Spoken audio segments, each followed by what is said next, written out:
એક દરિયા કિનારે બહુ સરસ વેપાર ચાલતો હોય એવો જગડુશા શેઠ જેવો શેઠિયો હોય અને એના વાણ દરિયે વણ જ કરતા હોય, એટલે એને ખબર પડે કે દરિયા કિનારે સૌથી વધારે તકલીફ દરિયાની મધ દરિયે પાણી ખૂટે, અનાજ ખૂટે, બળતણ ખૂટે, દવા ખૂટે તો જહાજ હેરાન થાય છે.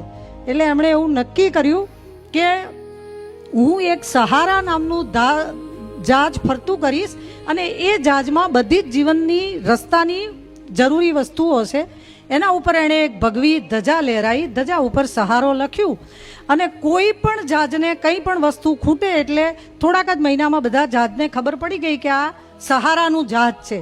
બધાય પોતે કોઈ પણ વસ્તુની અગવડ હોય ત્યારે ત્યાં આવે અને એ જહાજમાંથી એમને જરૂરી વસ્તુઓ મળે. એક વખત ચાંચિયાઓ જહાજ લૂંટવા આવ્યા ને એટલે એ જ જહાજ લૂંટી કાઢ્યું. હવે સહારાનું જહાજ લૂંટાય તો વાંધો નહીં, એ ધજા લૂંટી લીધી અને ધજા પોતાના જહાજ ઉપર ફરકાઈ એટલે હવે એમને કોઈ જહાજ શોધવા જવાનું નહીં. બધા જહાજ એ સહારાની ધજા જોઈને સામેથી એમની જોડે આવે અને બેઠા બેઠા લૂંટે. સાચું જહાજ તો ફરે છે.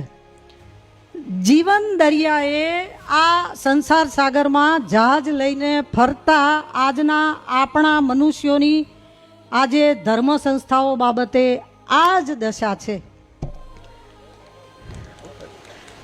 આ જ દશા છે કે ચાંચિયાઓના હાથમાં ધજા જતી રહી છે અને માણસ શાંતિ લેવા, માણસ પ્રેમ લેવા, જ્ઞાન લેવા, માણસ ધજા જોઈને જાય છે, અંદર ચાંચિયો બેઠો છે ખબર નથી.